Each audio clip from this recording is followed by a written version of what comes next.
What is going on, everybody? It's your boy C-Zar with C-Zar Gets Crypto, and we are doing another live stream today. The first one got cut off a little bit short because of personal reasons, but let's see here. I'm going to try and get this going. Put a link on the Discord. Haha. No. Turned it up again. I didn't mean to. Come on. There we go. All right. Let's see. Share it. No. Yes. To Discord. We're gonna do the wheelhouse. Yes, of course. And then I probably gotta plug that thing in so that it doesn't die. There we go. Oop, I covered it up there. Sorry.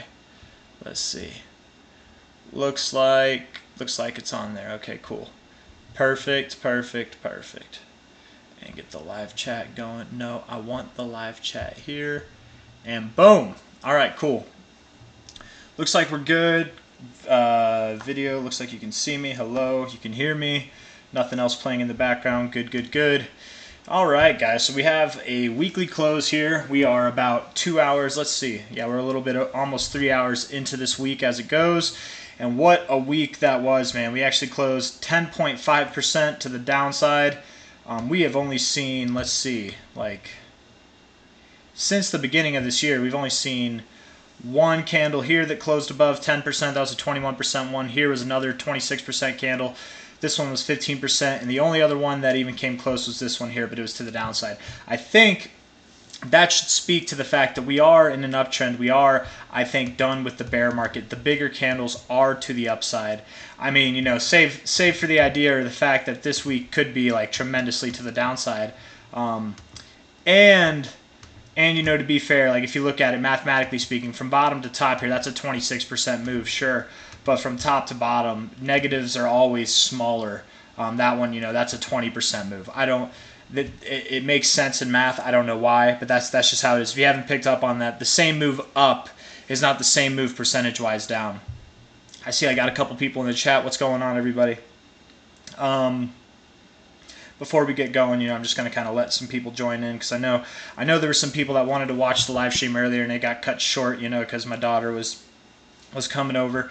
But yeah, just something. If you guys haven't noticed that, before, I feel like I noticed that in my early days trading. Somebody pointed it out, but I mean, it just makes sense. If you move, let's say from $50, I won't even measure it on here, but you move from 50 to 100, that's a 100% move. But if you move back from 100 to 50, that's a 50% move, right? But it's still the same move. It's still the same $50 move.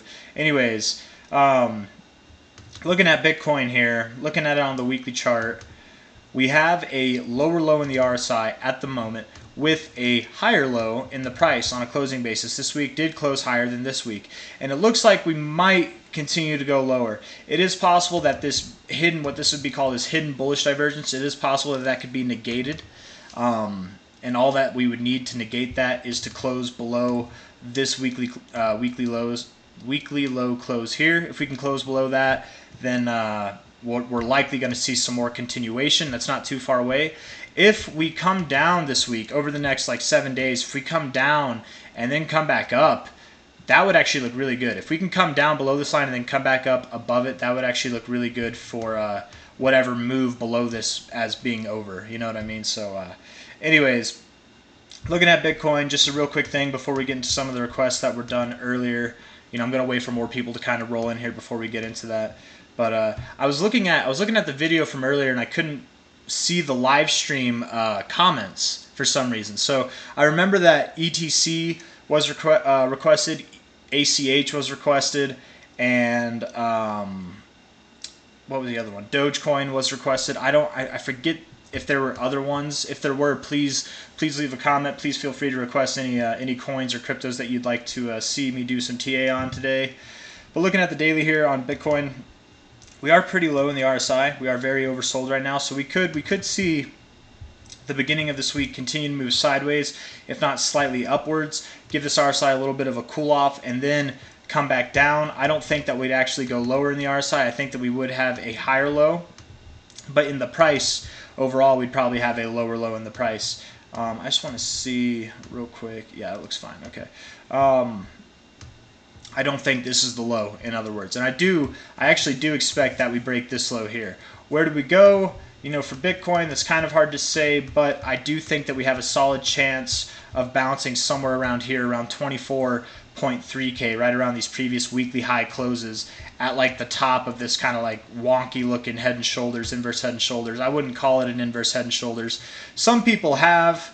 I mean, I can see, this is the tumor of a left shoulder. This is the shortened, miniaturized version of the right shoulder. It's just weird looking, man. I mean, the head is the most normal looking part, and even that looks weird. It's a little bit too big for me. But XDC was requested. That's right, Secede or Die. That is right, my man. We are definitely going to do some XDC. So just a quick little overall on Bitcoin, though. I do think that it goes lower. Maybe it goes just barely below this. If not, it could run all the way down to around 20K. After all, that is where our 618 is. The 0.69 is right there at about 19.3, 19.4K. So the sweet spot itself is right down there. We could even go lower than this low. We might double bottom off of it. We might get a slightly higher low right off the 618. Or again, we don't even have to go that low. We could bounce, off the 0.5. We could bounce right here off of this white line, which is also at the 382, right? So a bunch of different potential zones that we could see.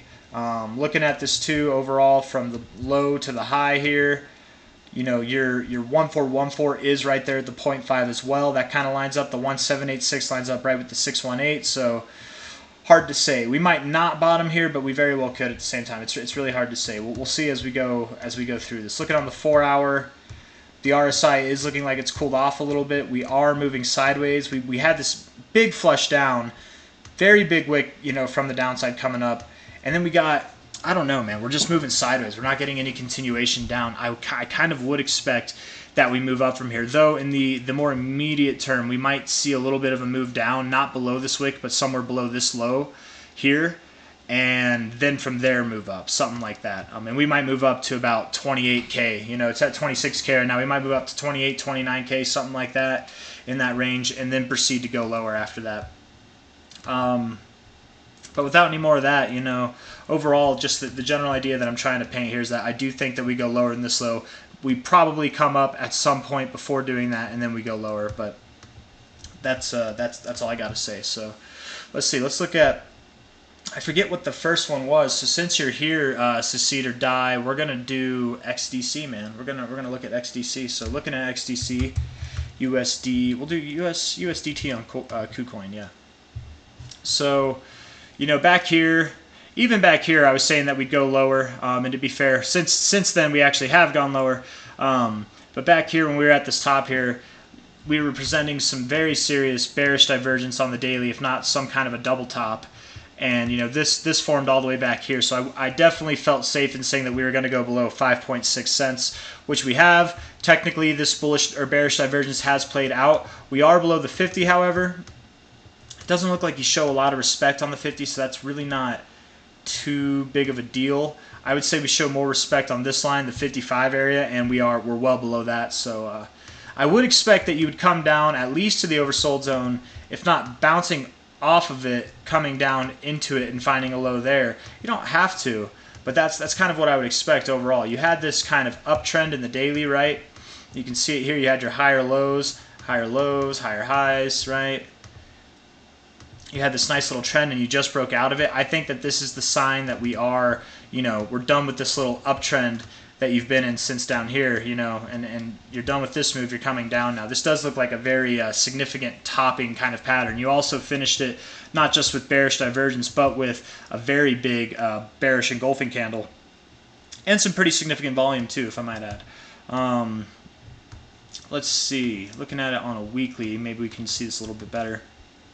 You went overbought, got out of the overbought zone. You very well could come down to the 50 level on here, and that would just promote lower prices. You can see here, you're in a nice pronounced uptrend on the weekly.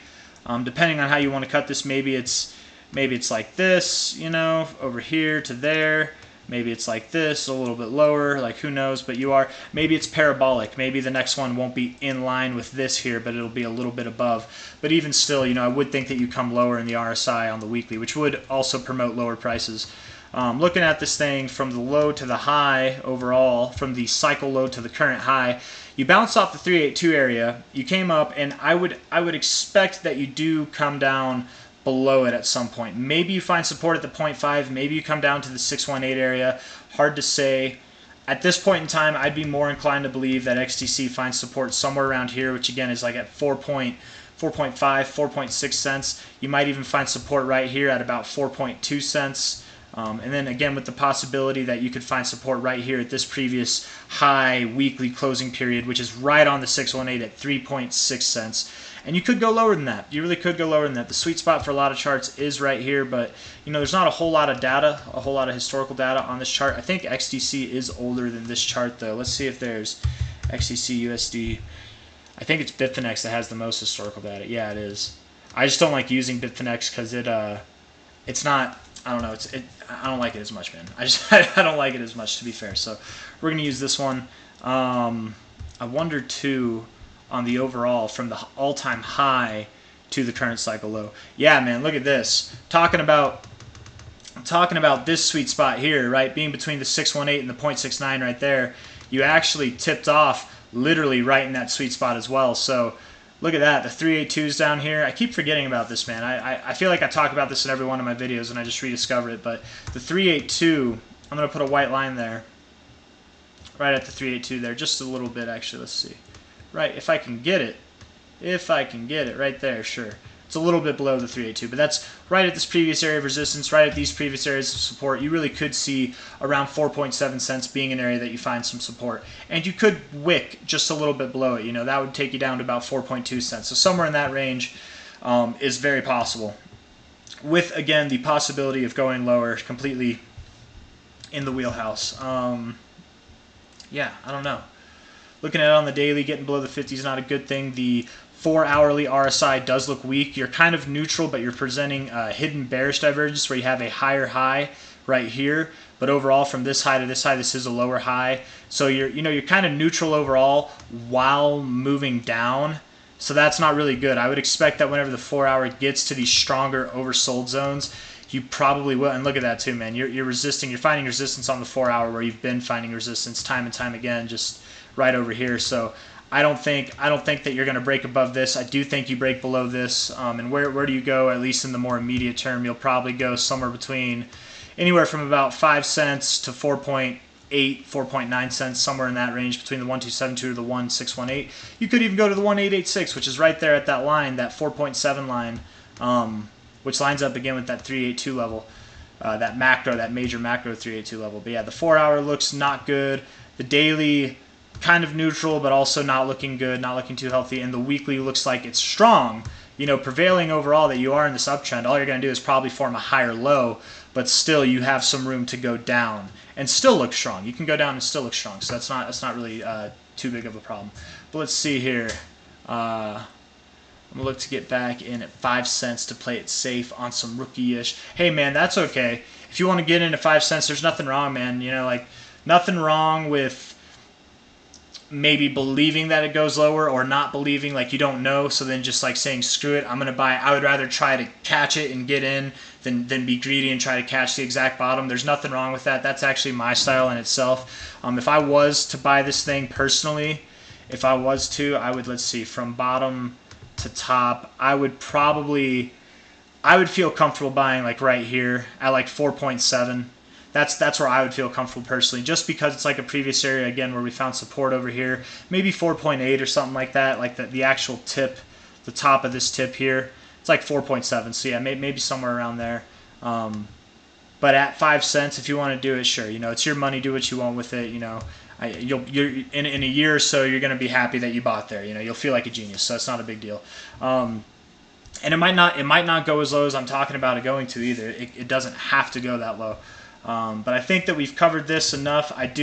Someone was asking in the Discord if I thought that it was done going down. I don't think that it's done going down. Like most cryptos, I don't think it's done going down. So that's all I got to say for this one. Let's look at, I don't know, man. We can look at BCH real quick, real quick. BCH real quick. Because I don't want to go over some of the ones that are requested without everybody in here. You know, I want to give people a chance to get in here. But if not, man, we're just going to have to mosey on through it anyways. BCH, USD, Coinbase. If we look on the weekly, I actually posted it in. Did I post it on the Discord or did I post it on X.com? Let's see. I did post it on X.com. Okay, so, or not on X.com, on the Discord. So on the weekly, on the RSI, the short-term RSI, Bitcoin Cash actually did break below the 50 area. And if you guys remember from earlier in the live stream today, I was talking about how anytime that we've gone from overbought to breaking through the 50, we've seen a minimum target in the RSI of about 35, if not lower. And that's not anytime we've come out of the overbought zone. That's anytime we've come out and broken the 50. Because here, we got out of the overbought zone, but we didn't break out of the 50. Here, we got out of the overbought zone, but we didn't break out of the 50. We broke out of the 50, and the ultimate low before we turned around getting back into the overbought zone was down here. Back here, broke out of the overbought zone, went down to like the 35 area. So, which we also found support on over here. We might not go to the 35 area. There was one time where we actually bottomed just a little bit above it at 36 there. Maybe we see something like that. Overall, I would kind of expect that we promote another higher low in the RSI. Whew, I ate a lot of food, guys. I'm like having trouble breathing right now, but I'm okay. But man, I'm preparing for that taco eating contest, round 2. And I ate a lot of food today, man. Matt Mosher, what's going on, man? Made it for now. Hell yeah. Happy to have you while you're here. Appreciate you, Secede or Die. Appreciate you, man. Let's see. So that is, I think that is big shit, man. On the weekly basis, I do think that breaking below this 50 is a big deal. But to be completely fair, we barely broke below it. If we were to have a green week and turn up, this could look like a bounce off of the 50, right? Just like I would consider this or where was it here? I don't know. You barely went above it here, but that wasn't a break of the 50. That was a rejection of it. Same thing here, right? So we'd have some more proving to do, but it's starting to look like kind of what I've been saying, that I don't think that this is the low. I do think that we go lower overall. Yeah. Maybe like Bitcoin, we move sideways, we move up slightly a little bit, let the RSI cool off, and then we'll move lower. We'll have a lower low come in. And we might not go down immediately. Like this could happen this week or like in the next 2 weeks, but it could happen like a month from now too, man. Like I mean, like I think that we are getting close to this being over, but close does not mean it has to happen today or this week even. It could, but it could take longer than that. It could take a lot longer than that. So patience is a virtue. Patience is key. Again, we could move up from here and it'd still be bad. All that would be is just a lower high in this overall trend. So anyways, it's been a little bit. Let's move on to some of the other things that have been requested. We'll start with ACH. I forget who requested ACH, but we're doing this one. We're doing some ACH. Alchemy Pay on Coinbase. Sure. Coinbase. I think it doesn't have a whole lot of historical data. Let's see. Yeah. Bitrex. Not a whole lot, huh? What about crypto.com? Yeah, so Coinbase is fine. ACH USD on Coinbase here. Looking at this thing, if I remember the last time I talked about it, I wasn't saying good things. I definitely didn't like it as far as I remember. But that's also, to be fair, this is a very small chart. There's not a whole lot of historical data, so doing TA, like, we're going to do the best with what we got, but it's not going to be something to take home to the bank. You know, hopefully we'll make accurate calls here, but there's not a lot of data. All we have really as far as like lows and highs go are this high from the first day mania, or is that from the first day? Let's see. If I go way back, not from the first day. Okay, that's kind of good. So that to me is a legitimate all-time high. I don't know about the all-time low though. Anyways, I guess this is the all-time low. I'm sorry, from the first day low. But looking at this thing from bottom to top, we actually bounced right off the sweet zone here, right in the 69618 area. That's kind of nice. We haven't bounced out of it. We just found some support in this area. We could continue like day by day bleeding down. Let's look at the RSI and see what it says. Weak RSI. Looks like you do want to go to the oversold zone probably. You have no problem hanging out in the oversold zone. So, you know, whenever you get here, I would say that it's completely possible that this thing hasn't found its bottom. It's also possible that it has. It's really hard to say. I want to see how it interacts. Man, technically, right, you broke below the 618. You haven't gotten back above it. If you can't get back above this today, really, this could look pretty condemning to prices that are at the 1272. Just from like a realistic perspective on the fibs here. That's a 71% drop, and that very well could happen. Generally, what I like to say with fibs is if you break the 618 on the first pass, your likelihood of seeing extensions is high. It's definitely higher than just seeing retracements, and that's the difference, right? These are retracements, these are extensions. It's all a retracement, right? But these are extensions because it's a measure of this move. So you retrace this move. Once you've retraced all the way through it, you're now extending past it. That's why they call it extensions, you know. Matt Mosher, okay, you requested it. All right, well, we're doing this one for you, my man. Let's see. Yeah, hell yeah, bro. I think you know, it will go lower. You'll have a chance to buy in lower. This thing, if I remember, it has a, what's going on, Robert Lellis? How's it going? What are we doing here? ACH, right? ACH. Alchemy Pay. Market cap of $73 million. If it was to drop that low, if it was to drop 73%, man, that would give you a very low market cap. This thing wouldn't even need to really get new all-time highs for you to have a spectacular rally. Let's say it did go that low. You know, just to go back to all-time highs, that would be a 59x right there, which would be insane, let alone if it breaks to new all-time highs. From its current price,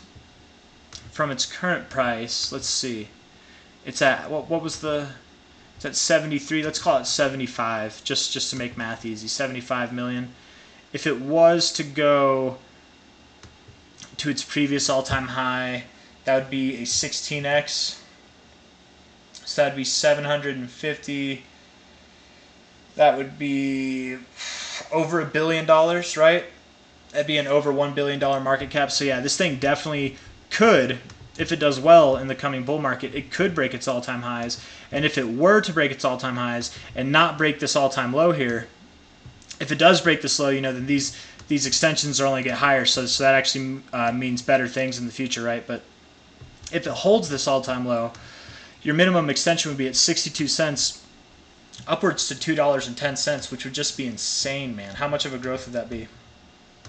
From the current price, that'd be anywhere from like a 42x to a 140x, something like that. And if it were to go lower, maybe goes to the 0.069 here, which is pretty common, that would be a 227x almost. And then at a minimum, you'd see like a 68x. So that's pretty nice returns. And but you know, that's if you catch the bottom and if you sell the top. The odds of doing that aren't high. So, but do I think this thing breaks its low? I'm not completely convinced, even though yes, traditionally I would say that breaking through the 618 like this is not a good thing.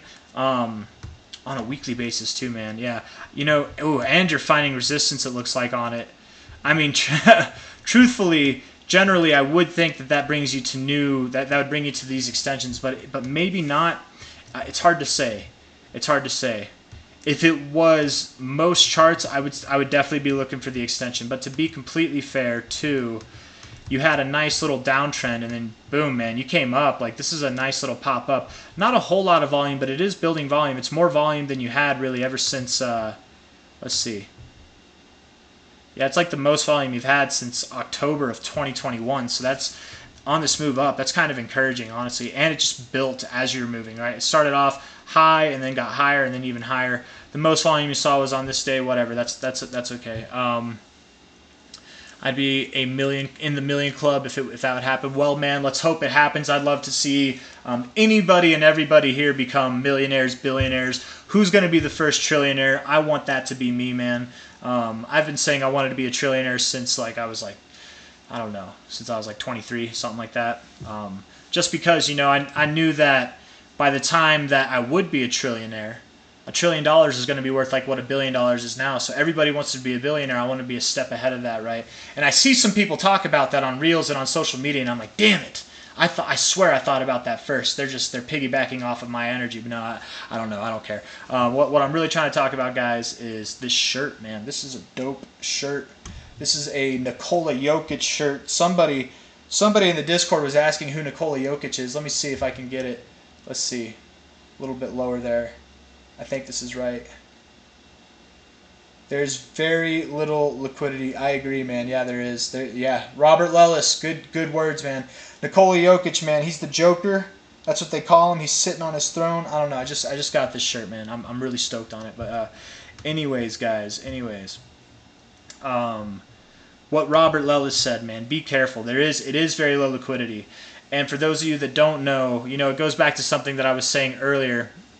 All right, it's on, Matt Mosher, or Mosher. Hell yeah, bro. I hope so. Secede or die. That's definitely the dream, man. That's the goal. But Robert Lellis liked your Sol TA. Hey, thanks, man. I appreciate it. We'll talk about, maybe we can do some Sol. We'll look at XRP and HBAR 2, Secede or die. We'll look at that as well. But something I was talking about earlier today, guys, is that a lot of people have been saying, we have the least amount of crypto on exchanges that we've had ever in cryptocurrency's history. And everyone's like, that's so bullish. That means there's a lot of people who are going to be long-term holders, diamond hands. They got it off the exchange. But like Robert Lellis is saying, there's very little liquidity with that. That means that the exchanges, the market makers, people who just want to mess around with the market, there's less volume in the books to make these big moves happen. So you can really manipulate prices a lot easier with less liquidity in the books. That's kind of something to be aware of. So somebody, I forget who said it, but there's the value of something and then there's the worth of something. And I actually I feel like I on my TikTok, I have a TikTok, you guys, in my bio it says value is different than worth. And I heard somebody say this, I had that before I heard somebody say this, but somebody said it on I think it was Warren Buffett, man, who said it on a reel I heard, and he was talking about how gold might be worth this. It might have the price is worth X amount of dollars, but its value is more than that, right? It's like Bitcoin right now is worth 26K. It's worth 26K right now, right? It's worth this, but its true value, its actual value is far greater than that. We all know that Bitcoin's value is multiple millions, maybe even hundreds of millions, tens of millions. It's much more valuable than what it's worth. Or I don't know if it's much more worth than what it's valued, however you want to phrase it, but value is different than worth. And price is a liar, especially with something that's good in the long term, because whenever it reaches $1 million, you guys, it's always been worth $1 million. It's always been worth $2 million. It's just nobody agreed on it then. It's like if you had something that you knew was worth $100 million, you wouldn't sell it for less than that, right? No matter what someone tried to talk you into, you wouldn't sell it for $26,000. No freaking way. You know what I mean? So just kind of keep that in mind. That back to this thing with Robert Lellis, what you were saying about liquidity being low, man. These little moves that we're getting, it's easy for it to happen. There's low liquidity on the books, so don't, the price can be a liar. Robert Lellis said, if I could use P&E, I forget what P&E stands for. I think it's profit. I don't know. E ratios of many of the top 100 cryptos, the market caps are way high versus price value. Yeah, man, I would agree. Definitely. That's what Ethereum, man. Back to what I was saying about Roku, right? Roku has a I guess the price isn't there, but let's see. Let's look at the market cap. Roku's market cap is $11.22 billion.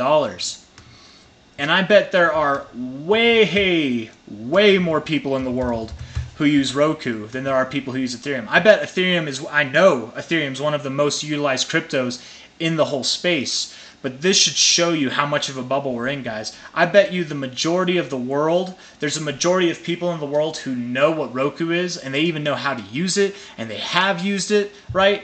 But it's not worth $201 billion. Most people in the world couldn't tell you about Ethereum, man. They couldn't tell you how to operate it, how to develop smart contracts or utilize that, or what the practical use case was for that. Everybody gets Roku, and they use it, right? It's a very popular thing, but I like to stand by that, man. Everybody's used Roku at some point in their life, right? But I would bet that most people on the planet have not used Ethereum yet. It's got a market cap that's way higher. Does that mean that Ethereum has no value? I don't think so. Price to earnings. Okay, gotcha. Does that mean that Ethereum has no value? No. It could be at a $1 billion market cap, guys. And that's the thing with this crypto space, guys. It's so ridiculously inflated. And maybe I'm missing something. Maybe it deserves to be this inflated, but I do think that we're still in the bubble phase overall for the majority of the market. Ethereum could have a $1 billion market cap, and that's still phenomenal compared to a lot of stocks out there that actually see more use from more people than Ethereum ever has so far. Ethereum could be worth $10 billion. And again, that would be an over 90% drop from its current price. And that would still be, it's still $10 billion in network value. Like, that's ridiculous, man. And here it is sitting pretty at $201 billion. Everybody thinks that it deserves a price that's in like 25K, 10K. I'm like, man, I think you guys are crazy. But maybe I'm crazy. Maybe I'm dumb. Maybe I don't know. I'm missing something, I was saying this whole last cycle that Ethereum would not break its all-time high. And it did. It definitely did. So I've been wrong about it before. I can be wrong about it again. And I would expect that it breaks its all-time high in this cycle. But I just don't think... I don't think these prices at 10K, 25K, I don't think that those are going to happen. I think it's lucky, it's fortunate right now to have the market cap that it does, and I don't think that it'll sustain that forever. Hold it and stake it long term, I think so. I think that's a good play, yeah, especially with Ethereum, but I don't know, man. I don't know. I don't personally understand what the appropriate value for something like this would be. And maybe none of us do, is what I'm trying to say. Like, I get that it's the probably the most popular crypto besides Bitcoin, but it's like the most utilized, like actually used in the crypto space out of all the cryptos. But like, what is it really worth this much? I don't know. It might just be the ravings of a madman. But let's move on from this. Let's talk about something else here. Let's see. We're going to talk about, what was it? We can talk about XRP. Sure, we'll talk about XRP right now. XRP USD. On Kraken. Yeah, Kraken's got a lot of data. So wow, man, I don't know. Maybe we should do it on a different one. XRP USDT on Binance. Nope, that's fair. Kraken is fair. That's a real wick. All right. Kraken has less liquidity, so this wick is probably lower than it would be on Binance. But if we're looking at the top here to the bottom of this, yeah, man, you bounced. Look at that. You rejected your 618 right on the dot. You're coming down. I bet you find support on this 236, probably around 45 cents. You're at 53 cents now. I bet you do. I heard something today. I want to see XRP battling SEC. Bites back to appeal. Is this true? In mid-July, a federal court settled a years-long battle between Ripple Labs and the SEC to decide if Ripple's token was... Oh, wait, hold on. Is XRP winning? Wins partial victory. SEC will appeal XRP ruling in case against Ripple. So they are going to appeal it. Is that the truth? CoinDesk is saying this. I thought that XRP was going to battle at the SEC. I thought they were the ones that were trying to appeal. Because again, as it says here, Ripple wins partial victory. So I think that Ripple was trying to appeal that partial part, and let's see, where it's the same thing that the SEC is trying to appeal it to. Seeking to leave to, wait, so the SEC said it was seeking leave to appeal part of a recent decision. So they are seeking to appeal it. Seeks to certify the court's holding that defendants' programmatic offers and sales XRP buyers over crypto asset trading platforms and Ripple's other distributions and exchange labor and services did not involve the offer or sale of securities under the Howey test. Okay. Delete this here. In its filing, the SEC noted that Ripple will have to respond by August 16th. So wow, so this has already happened, huh? Had tentatively scheduled a trial, other issues during the motions, the judgment for the second quarter of 2024. Hold on, what? XRP to institutional investors violated securities laws. That while Ripple's direct sales of XRP's institutional investors violated securities laws, right? So Ripple did violate securities laws. Its programmatic sales to retail investors through exchanges did not. So like us buying it from exchanges did not, but the pre-sale stuff, whenever they were handing it out to the banks and stuff, that did violate the laws. Is the crypto I can't figure out value-wise. CRO, we'll check out CRO. Even after they said they wouldn't. Yes, it's true. Okay, so it is true. I don't think they said they wouldn't. I don't know. Maybe they said they wouldn't. Maybe that was just a rumor. Gary Gensler's a piece of shit, though, man. He wants blood. XRP has a good use case. Maybe. I think there's a lot of cryptos that have a lot of good use case, but it's like, will it actually be used? There's a lot that have good use case, but will it actually be used is the question. or will they just create their own thing? That's really the question. Let's see here. Issues. So Judge Torres has tentatively scheduled a trial on other issues that she didn't rule on during the motions for judgment on the second quarter of 2024. So apparently there's other issues with this case that she didn't rule on. Okay. In its filing, the SEC noted that Ripple will have to respond by August 16th, a week from the letter's filing, and propose filing an opening brief laying out the appeal on August 18th. Ripple would have 2 weeks to respond, and the SEC would have another week to reply to Ripple if the judges sign off on the filing. Wow. Wow. So we're going to, if we haven't already, I think we're going to see some more stuff about this. So yeah, they previously hinted that it might appeal in a separate case. Treasury regulators, yeah, wow. So that's kind of crazy. Maybe that's why we're going down, I don't know. A lot of people are talking about the whole reason that crypto went down was because SpaceX sold its Bitcoin. But guys, that happened in 2022.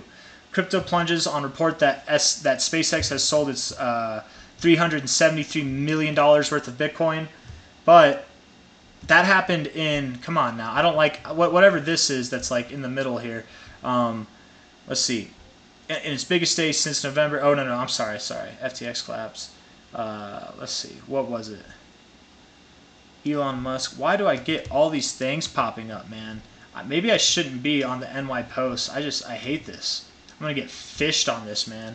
Let's see. Crypto prices dramatically on report that Elon Musk sold his Bitcoin. Still on the New York Post. What am I doing here, man? Isn't the cause. CoinDesk is saying it isn't the cause. That's because they sold last year, man. They sold last year. Man, can I get rid of all these damn ads? Like, how do you do this? Anyways, guys, I'm trying to find it here. Thursday, citing noted Elon Musk SpaceX had written down the value of its Bitcoin holdings in 2021 and 2022 and has sold the cryptocurrency. But that report came out before the plunge, and there's zero evidence that the company sold again. So this came out before the plunge, so that's not the reason. They sold well before the plunge, actually. I was reading something earlier that said they sold it like a year ago, but I don't know. That was a horrible little bit there. I'm sorry for all the headache that everybody probably just went through. But anyways, we're looking at XRP right now. Overall, to kind of close this up, I do think it goes down. I think that we see a price probably around like 46 to 45 cents, something like that. Maybe we go lower. Let's see here. From this low to this high, we are, I mean, yeah, man, the 618 from here is right on this one's 236. I bet we do. We go from like 4.6 to maybe 46 to 42 cents, somewhere in that range in this golden pocket here. We did, after all, just reject. We literally tipped the 618 here on this overall macro range. Finding support on the 236 is not uncommon. In fact, I would expect that we do. It's also not uncommon to wick below it while still closing above it. So I would say anything below this line, this red line here, anything below about, what would that be, 45.2 cents is probably a good opportunity to buy.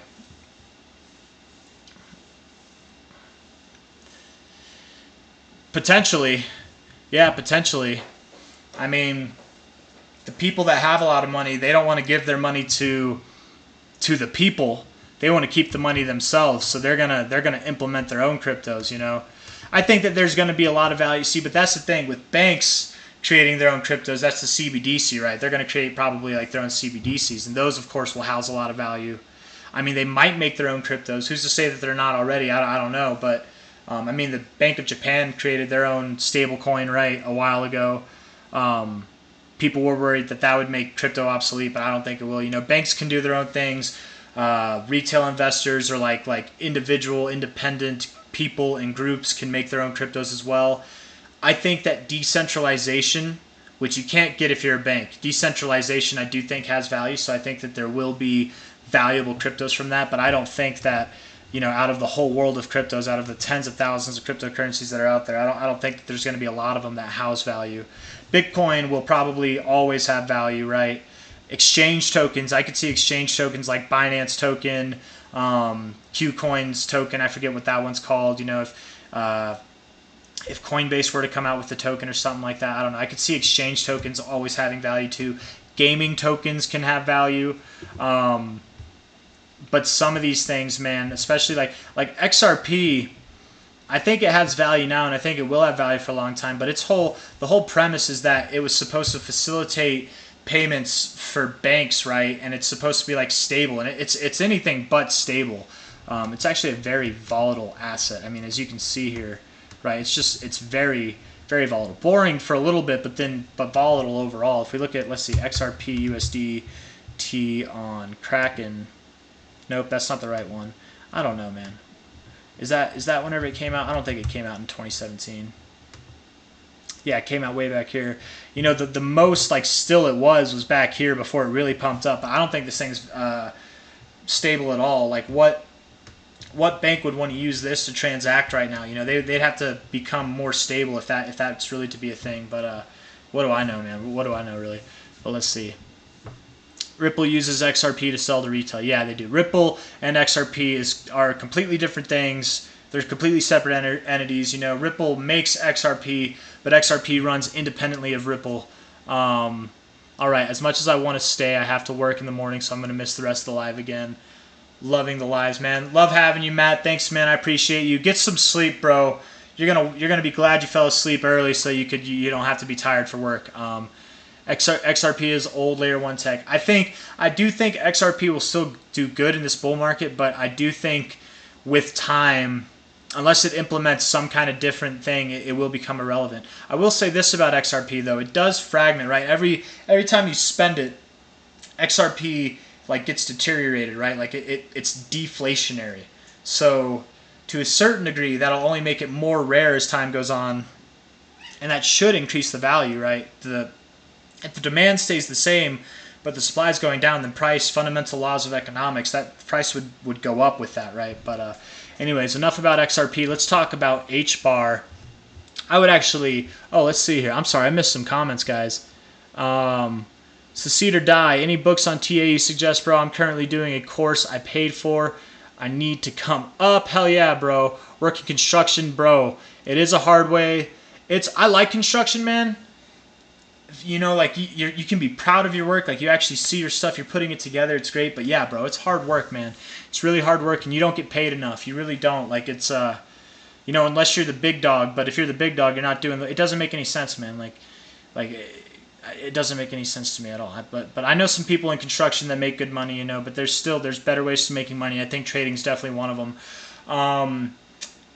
You know, as far as a course that you paid for, my personal opinion on courses would be fuck that, dude. Like screw paying for courses, honestly. Like there's nothing that they're going to teach you that you can't teach yourself for free if you look hard enough, you know. But having someone, if you pay for it, you know, hopefully it is valuable, and there are courses that are like worth it. You know, I personally haven't ever seen one, and anybody that I ever know that's ever paid for one, they've always said it wasn't worth it, you know. So that's just my personal opinion. I'm not saying that they don't exist. I'm just saying, you know, be careful with that stuff. There's nothing. We live in the time of Google, of the internet, you guys. You can YouTube University anything you want. And as far as TA books go, man, I don't know. Thomas Bulkowski. You want to look up Succeed or Die. I don't know if you're new here or not, man, but I've talked about this a few times. The pattern site right here. Forget a book. It's an online. This is like an encyclopedia, a glossary. Thomas Bulkowski. Bulkowski's the pattern site. This man, I forget, how old is he? Let's look it up. Let's look him up. Thomas Bulkowski. How do I spell his name? Bulkowski, is that it? Thomas Bulkowski. The pattern site. This is him, right? Look at this guy. Great smile. Look at, he's definitely got some money. Let's see. 40 years of experience in trading stocks. And you know what he's done with those 40 years? He has recorded every single trade, man, and he's put it in a percentage of likelihood from what these patterns are likely to break out on. You can go, he's even got quizzes for you. He's got setups, chart patterns, candlesticks, busted patterns, Elliott wave theory, event patterns, fundamentals, market forecasts, like all this stuff. You want to read his books? He's got books, right? He's written a bunch of books, man. He is if you haven't heard of Thomas Bulkowski, you've heard of him now. He's one of the most respected traders in the whole space. Like, genuinely is. And he is If he's not a philanthropist, I think he is, man. Like this site in itself is a gift to anybody who wants to learn TA. You can click on chart patterns here. Forget this ad. Go through labeled from 1, 2, 3, A to Z, man. You've got earnings flags, you've got Elliott waves, you've got rank over time, whatever the hell that is. Right angled and ascending broadening formations, first wave extensions, closing price reversal uptrend, big M, big W. You've got busted descending triangles. You've got inverted roofs. We've looked at that before. Island tops, long islands, triangle tops, up trend lines, open close over, like whatever the hell all these. I'm just like reading everything that I see here, man. I'm sorry, I'm being annoying, but you've got an unlimited access to potential patterns. I don't even know what a scallop is. I've never heard of that until I read it here. But I'm just saying, man, there's all kinds of stuff. And then you want to learn about candlesticks, you want to learn more about fundamentals, he's got all that too. Candlesticks right here. Anything from hammers to dojis to like just all kinds of stuff, man. Maruba zoos, And then black, again, black is just a term for red. Okay, white is green, black is red. That's that, if that confuses anybody. But very classic stuff. For let's see, who was it? I think it was Succeed or Die. Yeah, you were saying any books on TA I suggest. I don't have any books personally. If I was to recommend any, probably anything by Thomas Volkowski would be good. Probably like chart patterns. Any of these three. These look like they're all in line with each other. So probably all three of those books. But you can learn a lot from the pattern side too.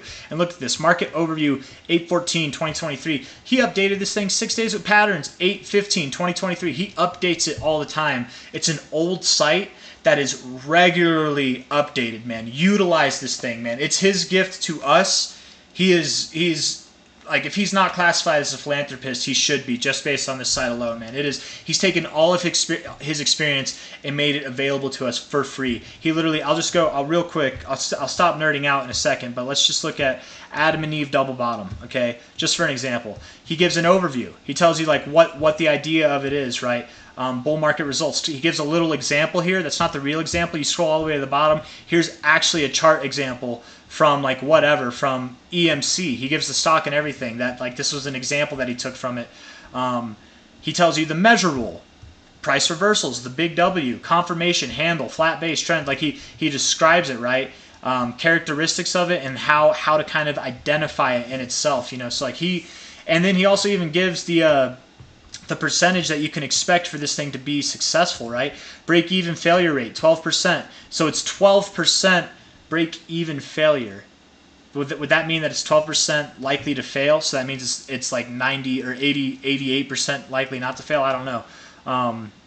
Average rise, 43%.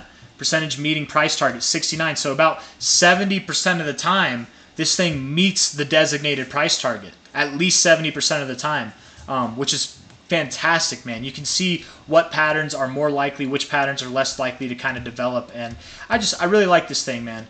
Books are good. Books are definitely good. I don't know if I've never read any books, so I don't have any that I would recommend personally.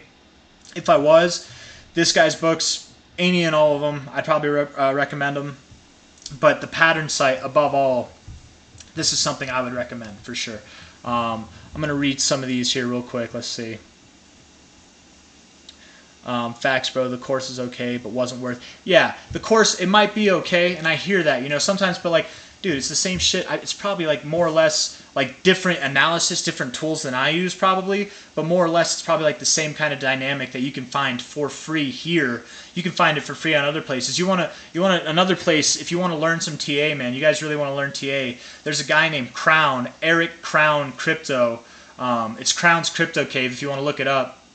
Hell yeah, bro. Fuck yeah. Have fun, Succeed or Die. Don't take it all. Take it all with a pinch of salt because it's not 100%, but it is a very helpful site to help navigate things, man. It really is. He's an OG. He knows what he's talking about. He literally has 40 years of experience. But Eric Crown's Crypto Cave, he was a market maker on the Chicago Board of Commissions Exchange, the CBOE or the CBOE. Yeah. The Chicago Board Exchange of Commissions. I forget what it is. He was a day trader. He was a market maker there. He was certified, and he had experience. And he literally, like, I've heard him talk about it. He's like, why? Like, I'm making money doing this. Why am I working for these assholes? I'm just going to do it on my own. So he's actually like a traditional trader. He was mentored by someone who's a traditional trader. He knows and has firsthand experience with like market making itself. So like if you want to follow his channel, man, he is a great resource. Anybody who's watching, Eric Crown's Crypto Cave. He is, if you don't know who he is already, he's a bit of a character, but man, he's here we'll look him up real quick. We're gonna look him up real quick here, YouTube, and then we'll get back into the TA, man. Crown with a K. Crown's Crypto Cave. It's not that anymore. Now it's Eric Crown Crypto. We're gonna look him up real quick. Welcome back. You can go to playlists here. He's got options 101. He's got crypto simps. He's got how to options trade, right? Forex Fortress. He's got trading psychology. Man, for anybody who wants to, like, you should look up trading psychology series. This I've watched every single. He's got 52 videos.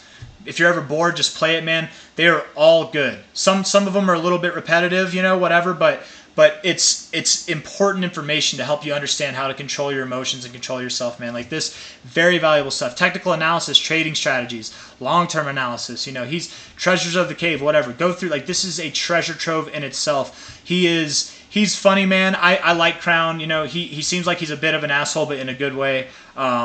I think he's a good guy and he means well. I really do think he means well, and I think that he literally, you can pay to take some of his stuff too, or like he's got things that you can pay for.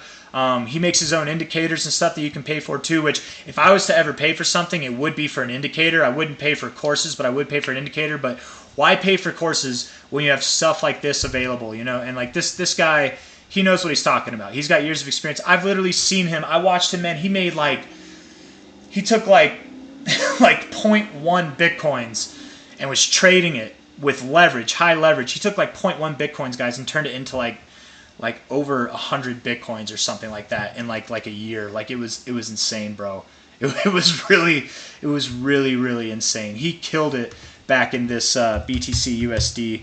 He killed it back in this bull market or bear market here whenever we were going. I'm serious. He took like less than a Bitcoin. It was like 0.1 Bitcoin. He went short here. He went long here. He went short here. He went long here. He went short here, long here, short here. Like he literally killed this whole zone, and he turned like less than a Bitcoin into over 100 Bitcoins. Like it's nuts, dude. The dude's a genius. And he's not right. He is not right all the time. He will even tell you if you watch him enough, he's bad at calling tops. He's bad at calling bottoms, but he is good most of the time. You know, he's very good, especially when we're in the direction. He's good at, like, maybe he's not good at calling this exact top or this exact bottom, but he's good at calling this top, this bottom, this top, this bottom, you know. He was bearish over here too, and he's still bearish pending continuation right now, I'm pretty sure. But again, nobody is right all the time.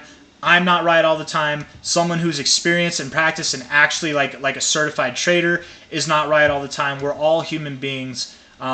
It's just in our nature. So don't take anything that anybody says to the bank. You know, make sure you make your own decisions. Take the information that's presented to you and try to do your best with it. You know what I mean? And if you don't know what you're doing, maybe just trade less money. You know, try to learn before you do it. Anyways, dope, man, so true. I'm gonna watch some. Hell yeah, bro, dude, you're gonna like him. I like Eric kind of a lot. I'm not trying to deter anybody from watching my videos, but man, he's a good guy. I know I had more people. I had like over twice as many people in the live stream before I did this, but I hope that gets you stoked, man. I really do. I love trading, man. I love TA, and I love helping anybody kind of discover their own stuff with that, man. You know. Anyways, let's see. Crypto exchanges that have their own trading desks, more landmines for retail. Yeah. Oh, they definitely do, Robert Lellis. They definitely, I'm pretty sure Coinbase, Binance, what's it called? Bybit, like all the big exchanges, man, they got their own trading desks, definitely. And a trading desk, what he's talking about, if you guys are hearing that, that's market makers, people who guide the market to like lead retail investors into believing that there's like a certain direction that it's going, to like psych people out, or to further reinforce a directional idea. Maybe not to psych people out, but to get people involved in going up so that they can pump their own bags with that too. Stuff like that, you know. But anyways, I'm going to get some water. I will be right back. Whenever I come back, we're going to talk about H-Bar. I'm going to leave it up right there. We're going to do it on H-Bar USDT, Hedera Hashgraph on Binance. I'm going to get some water. I'll be right back.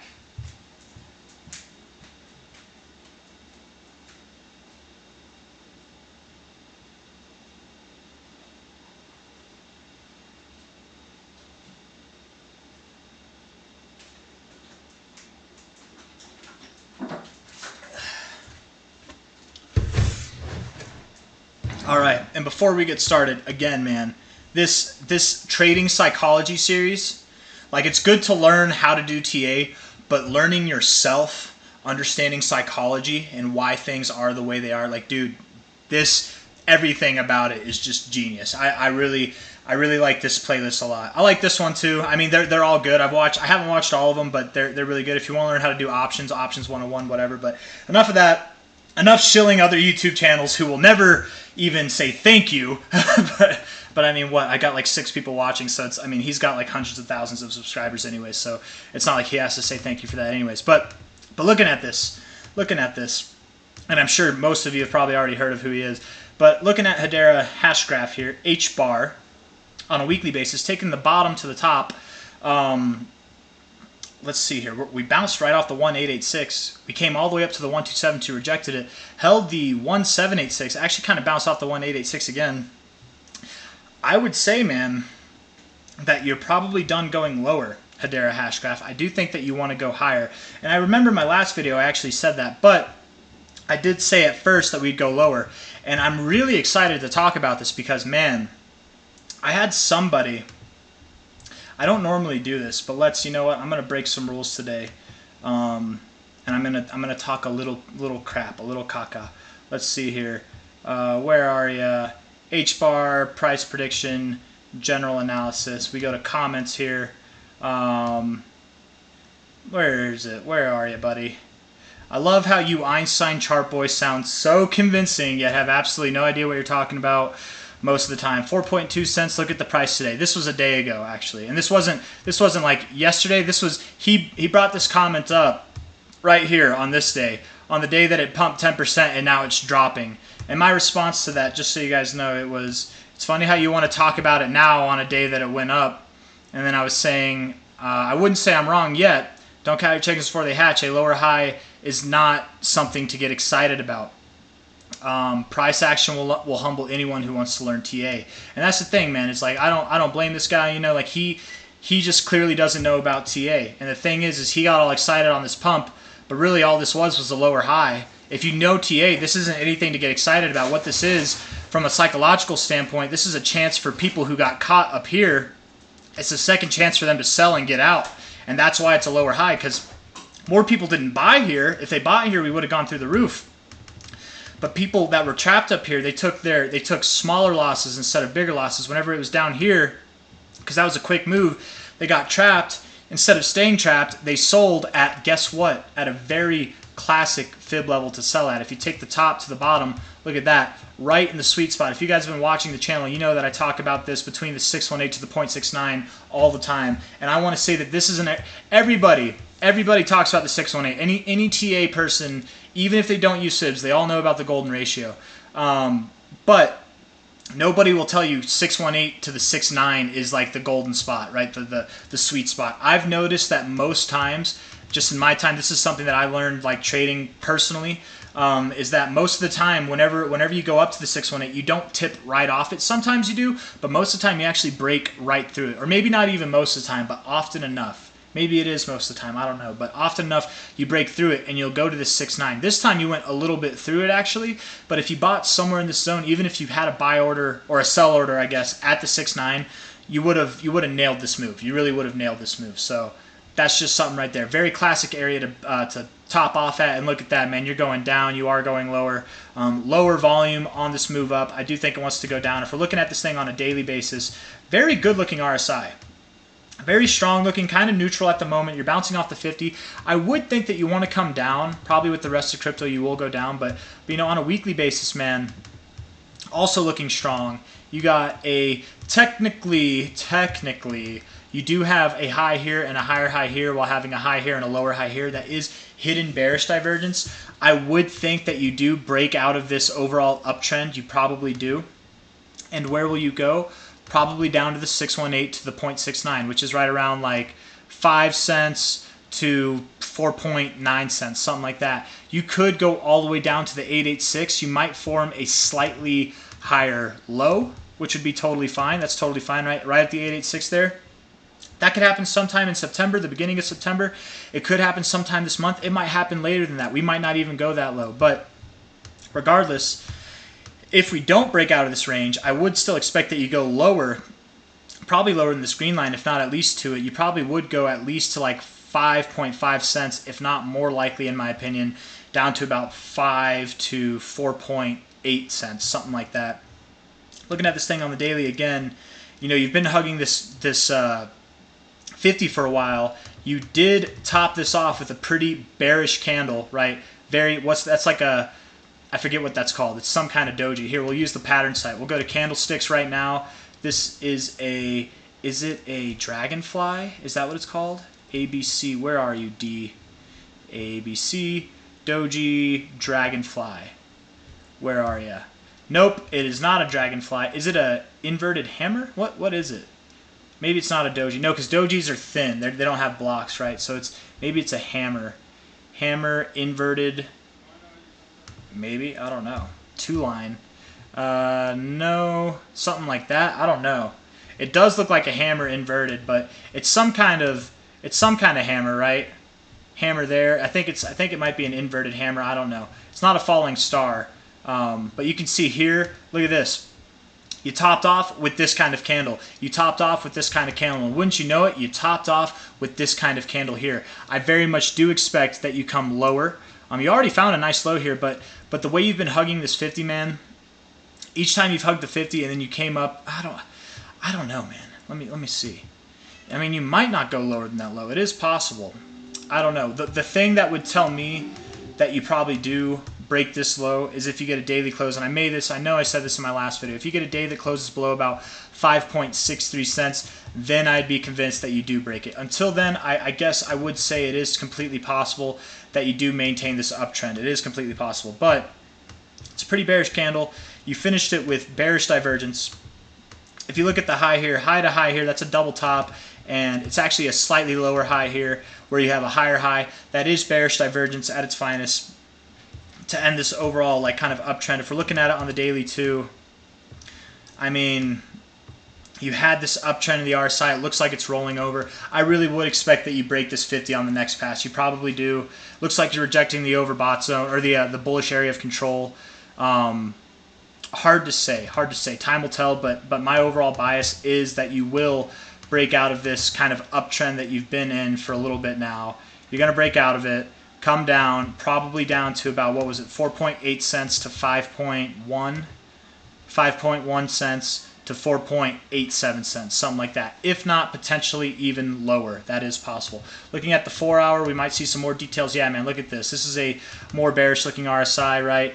Kind of neutral overall, but you are getting lower lows, you are getting lower highs. You're below the 50 right now.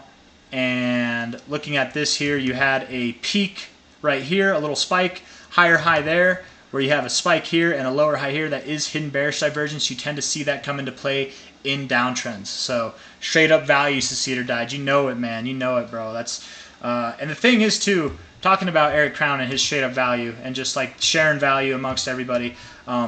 He doesn't like fibs, or at least he didn't. Maybe he likes them now. Maybe he started to learn more about them. I've seen him like use them in some of his videos, like more recently, like within the last year. But I remember he used to talk shit about fibs. You know, he's a more traditional kind of trader. He doesn't use a lot of nuanced things. I say that though, and he's got his own indicators that he's made with his buddy.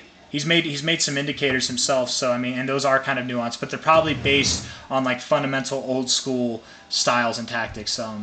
Yeah, I don't know, stuff like that. Anyways, guys, I think that's it for H-bar. I do think it goes lower from here. I'm not excited about this lower high, right? Anytime that you've made these kind of candles, you came down, you had a lower high here, and then boom, lower low, right? And then you came up, you had your higher high. Here, I guess you kind of just moved sideways, and then you had your higher high. I don't know. So then you continue to move up. But here you have a lower high. I would expect that you go lower than this low, just like you did before. This last time you saw a move that took you down to the 1414. Oh, nope, no. The 1272.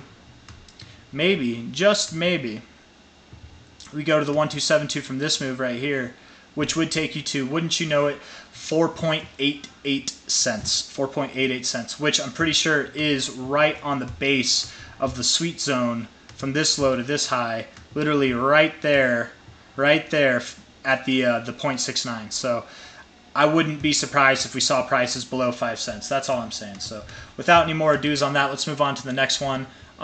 Let's talk about, we got 8 people in here now. Let's talk about Dogecoin. Let's move on to that. Or we can talk about Sol real quick. We'll talk about Sol, and then we'll move on to Dogecoin. Yeah. Oh, ETC too. We got to talk about ETC, and then we'll probably wrap this thing up, unless anybody has any other requests that they want to throw in. Solana. Solana's one of them, man, that I'm not quite convinced sees new all-time highs. I'm not quite convinced that it does. And if we go, let's go to CoinGecko right here.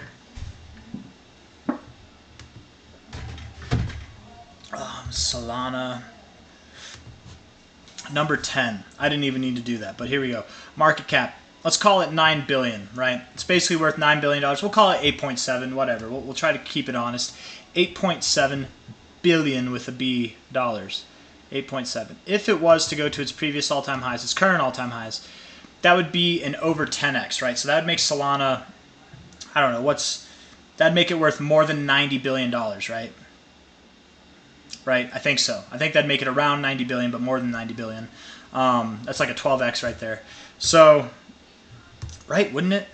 10, 8. Would it make it over 100 billion? All right, I gotta do this now. I think it would make it over 100 billion. Calculator, not .com. Damn it, I hate calculator.com. 8.7. Sure, we'll just do 8.7 times 260. That would be right, 8.7 billion. Is that right? No. I'm sorry, guys. I didn't do that right. No. 8.7 times 12. That's what it is. Times 12. Because this is a 1100% growth, but that is a 12x. It's 12.16x actually. So that times 12 equals 104. So it would be 104, probably closer to $105 billion.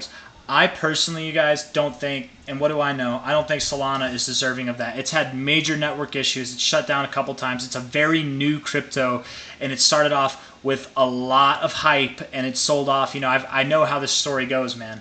All it's going to do, likely in my opinion, is it will form a lower high, maybe it double tops, and then it becomes nothing. It becomes irrelevant after that, right? I got a coin that maybe some of the OGs in the room remember. EOS. EOS right here, man. EOS. And I don't even think that's its all-time chart. Let's see. EOS. Let's go to crypto. Yeah, here it is. Look at this, right? Back in 2017, 2018, had an enormous pump, man. What was its market cap back then, actually? Let's look at EOS. We'll go back to Sol in a second, but I'm comparing it, man.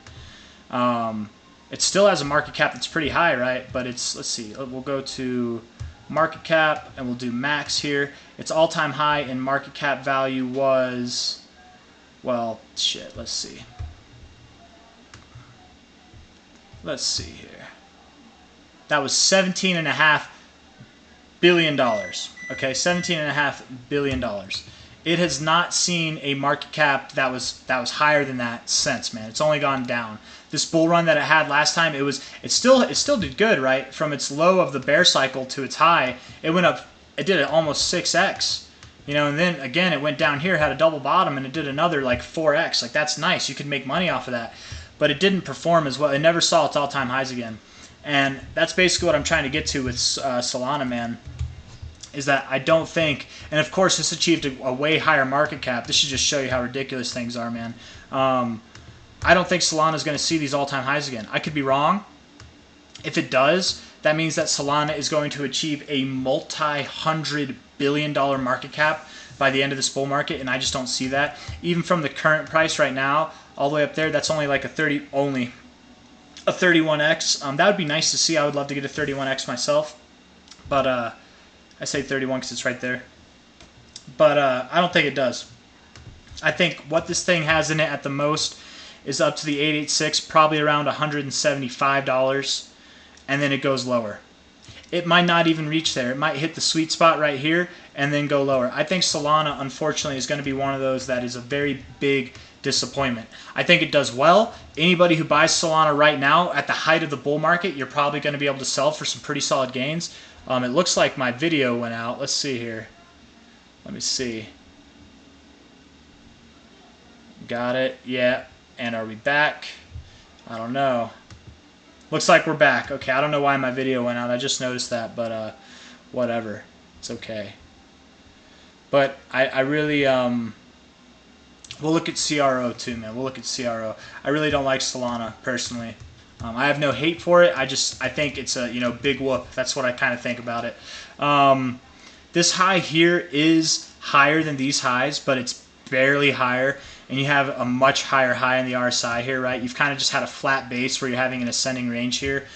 This is, to me, some kind of hidden bearish divergence. I wouldn't be surprised if you take this low out, but at the least, you probably do come lower and form another higher low. That is possible. You could be in this kind of like ascending triangle formation, right? Something like that, and then you break out from there.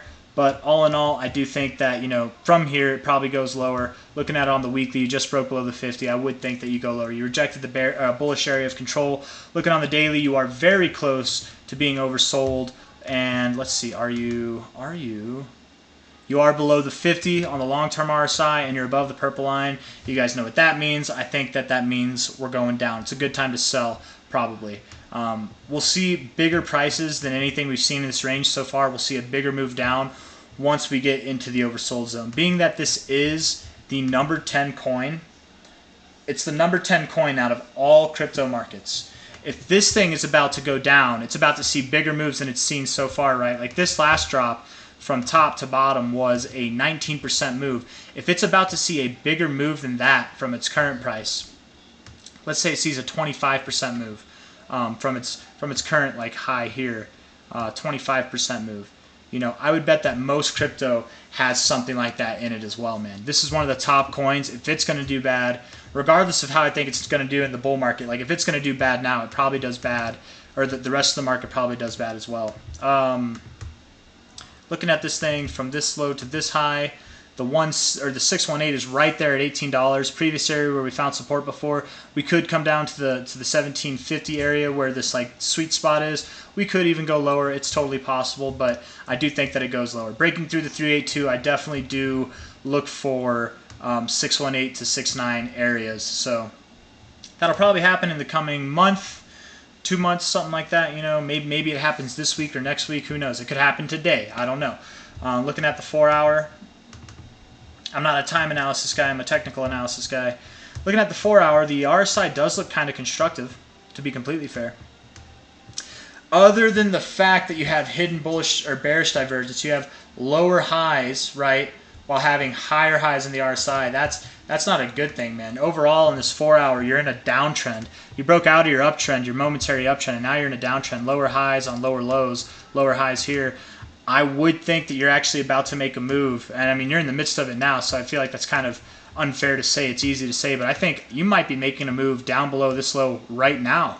It might happen today. It might be the first half of this week that you make this low down. I think the Solana is in immediate peril, actually. I do think that it's going to go down. I say peril, but look at this, right? From its current price to breaking this low, that's only a 4% move. If it was to do this, that's only a 10% move. I say only 10%. I would hate to lose 10%. But, in crypto, 10% isn't really anything to get too worked up over.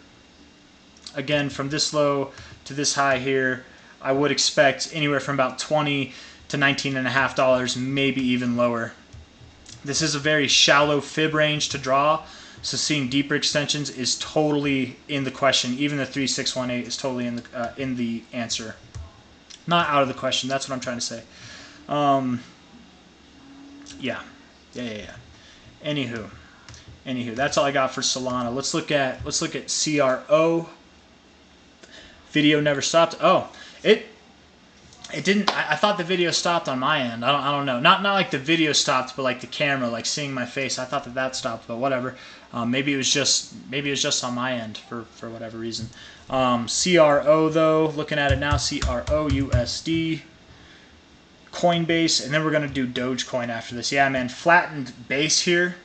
Descending range should be obvious, right? I think that we are going to go lower. I think a lot of people probably got excited that this is some kind of double bottom. I don't think it was. I think calling this a double bottom is preemptive. It's too early to say that. We haven't gotten confirmation up yet. I do think that it wants to go lower. Looking at this, though, on the RSI, you've got higher lows coming in.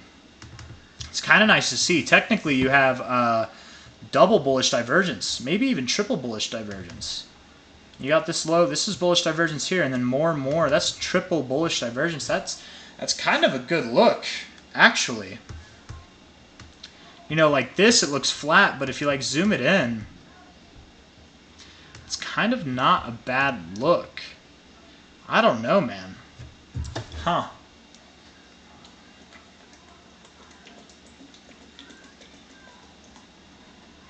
CRO is an exchange token, right? That might be what you were saying. CRO also. That's yeah. It's an exchange token. That's what you're saying. Man, this might do good. I like exchange tokens, you guys. I think exchange tokens are where it's at. I think they'll always have value. As long as the exchange doesn't go down. You know, it's reason it'll have value is because it makes your trades cheaper. You know, it's more incentive for you to buy their coin if you use their exchange. Yeah, I like it, man. It actually kind of does look good. Huh. You know, you've got time to invalidate this. All you have to do, really, is on a weekly basis skip below this on the RSI. But by that time, you could have bottomed also, which maybe you get a little bit lower than this, maybe, but you're not too far away from that. That would take you down to about 4.6 cents. You're at 5.2 now. That wouldn't be fun to ride that out if you're in it now. Let's see. It's only like an 11% drop. It's not too much. All you crypto investors out there should be used to stuff like that. Let's see. Maybe if we look at this overall range. Yeah, man. 4.66 cents. Look at that. Right there. They literally line up with each other. Maybe you do go down here. Just a little bit lower. But just like most crypto, I think you do go a little bit lower. Maybe you go up from here in the meantime. I kind of like this RSI, though. It looks like you are building like momentum to the upside. But let's look at it on the daily here. Daily RSI is weak. You are definitely in a downtrend. I wouldn't be surprised if you went up momentarily, but going up probably not much. Maybe you go up to 5.5. You're at 5.2 cents right now, so maybe you test previous areas of support for resistance. If we look here from top to bottom, the 382 literally brings you right to there, so it's no coincidence. I bet 5.5 is an area that you find some turbulence if you even get up there. Yeah. Let's see here. Let's see. Looking at the 4 hour. Yeah. You're showing strength. You're coming up in the RSI, but you're not really doing anything with the price.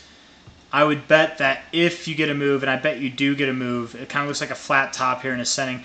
When you get a move that pops up, it's not going to be strong. It's going to be very weak compared to this move down. You probably do move. By the time that you make your move up, this purple line will be down. That would be around like 5.6, so I'd give it 5.6, 5.5 at the highest, you know, something like that. That would make sense to me. Definitely overall going to be a lower low or a lower high. And then from there, you probably will take the slow out and you'll go around 4.6 cents, which again is right around this fibs level from low to top, 4.66. And then on a weekly basis, if we were to take this fib level here from bottom to top, that extension right here is 4.6. They literally are lined up perfectly. That's crazy. When you see that kind of stuff, man, pay attention to it, and that doesn't mean that has to be the bottom. You could go lower than that even. Technically, you could go from 4.66 to 4.25, somewhere in that range. That would make sense to me. You could even go all the way down to here. You could even go lower than that, but I would think more likely this 1272 to the 1618, between 4.66 cents and 4.25, somewhere in that range is where you will find your low. But in the more immediate term, probably up a little bit, and then you'll go down. Form a lower high, and then you'll form your lower low. I don't think you've seen your all-time lows just yet, CRO. What is CRO right now? What's it at? I know what it is, but like, what's the market cap? Kronos. 1.37 billion. If it dropped to 4.6, that's only an 11% drop. So that would be, you'd still be at a 1 billion. This is a 100xable coin. It totally is 100xable, man. It definitely is possible that it could 100x. If we were to take the top to the bottom, let's say that it is at 4.66, right? Right there. That would make your potential new all-time high for this cycle at $2.26, $2.27. Let's see, from that price to that high, that's a 49x. That's not bad, man. That is really not bad for a number 37 coin. It's like almost a 50x. From the current price, that'd be like still over a 40x. That's pretty good, man. Pretty good. And you know, as far as that goes, it's crypto.com's. I'm pretty sure, right? It's their exchange token. So I think that this thing is a safe bet. I think that it'll have utility and like safety around it. You know, I think that it's got some stuff. But again, low liquidity, not a whole lot going on. Let's see here. Let's see here. All right, man. Last thing that we're going to talk about, unless anybody else has some what's it called, requests. This is what we're going to end it on, is Dogecoin. We'll start off on the Bittrex chart, and then we'll look at the more immediate term stuff. You know, as I've been saying, you know, I said it here, I said it here, I said it here, and I will say it on the next lower high that we have as well. I don't think that this is the low for Doge. I do think that it goes lower. I think we're in the beginning of that. You can kind of see, right, we have this flat base, right, more or less a flat base with a descending structure. It's not a good look, not a good look. RSI looks neutral but kind of weak. Oh, Brad C, you did not miss your ETC, TA, man. We're going to finish with ETC. We're going to finish with ETC. Man, if you guys have noticed that I'm like having a hard time breathing, I'm like experiencing indigestion. I keep like having to take a moment to like swallow and breathe, but I ate a lot of food earlier today, man. I'm preparing. I am getting prepared. This is the body of a trained athlete, taco eating athlete. Man, insane. You guys ever seen a reading this high on the RSI? 99.64. Like, look at it over here, right? 99.64. You'll probably not see it in too many charts, man. It's insane. It's pretty ridiculous. But looking at Dogecoin real quick, I'll give you the general run-through overall analysis on it. I love to start off these videos with Dogecoin like this. You take this first all-time high to the current all-time low. You broke through the 1618. Okay, that's where your high was. You take the same thing from that high there, which was the all-time high at the time, to the cycle low. You broke through your 1618. You actually went all the way up to the 2414. And then you bounced off the 1414. Found resistance on the 1786. You kind of are stair-stepping your way down. I bet once you break this 1414, you will go right to the 1272. You might even go below it.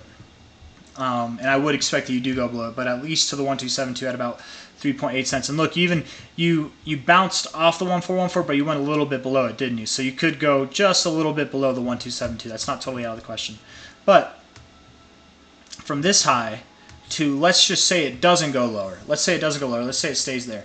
Just like it did on this cycle, just like it did on this cycle. If it was to break the 1618 for a third cycle in a row, that would mean that Dogecoin by the end of this bull market could be at a price above $4. And I've done the math. I've done it several times. That would give Dogecoin a market cap that's just under $600 billion with a B.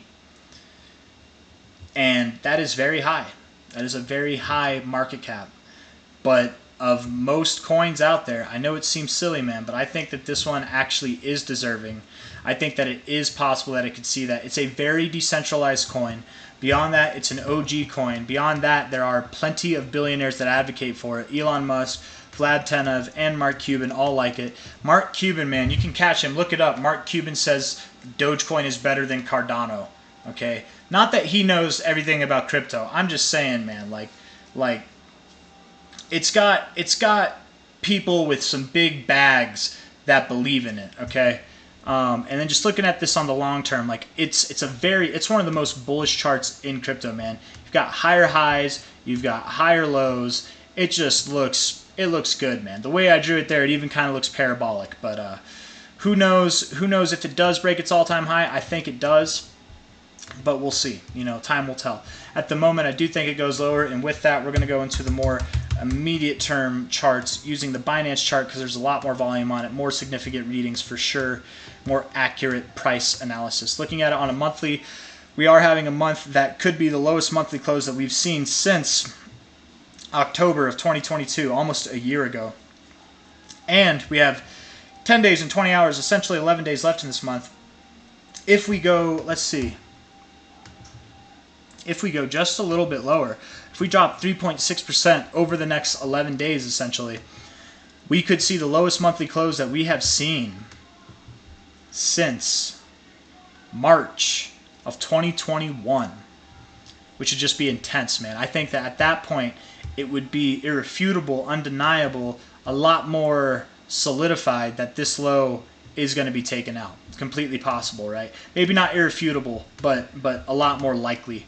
Looking at the RSI, you are below the 50. You've rejected this zone, rejecting the 45. Looks like you want to come lower. It just, the RSI itself looks bearish. It looks like it wants to go down a little bit more. It doesn't have to go into the oversold zone, but I would think, maybe you have a double bottom on it, Let's see, actually. Let's go Doge.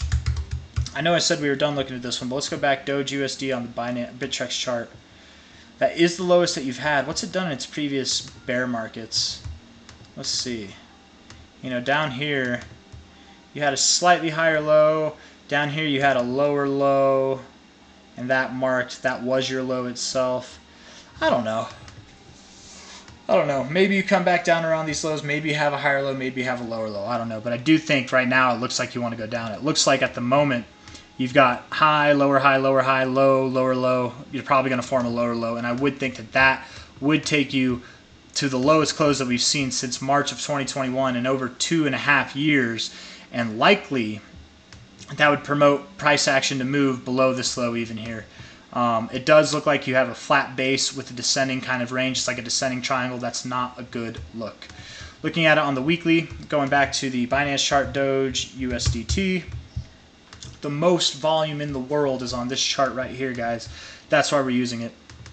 You can see here, you've topped off right here with lower highs, but in an area that you've topped off a few times.